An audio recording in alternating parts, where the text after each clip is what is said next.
Hi everyone, today I want to show you how to use the move function in AutoCAD. First of all, you're going to need an object to move. So I'm just going to draw a basic, let's say a circle. So to go to circle, I'm typing in C, enter, or alternatively you can go to the shapes over there in draw and select a circle. But I like to use the keyboards as it makes quicker drafting. So I'm going to draw a basic circle, and let's say I want to move it from this point to that point. So I'm going to select the circle, and to go into the move function I'm going to type in M, enter, or alternatively you can go to the modify tab and select the move function.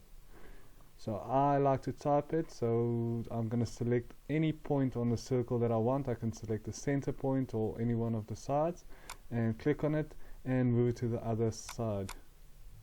So alternatively you can go and you can move it wherever you want. It doesn't have to be to another object. You can move it all around.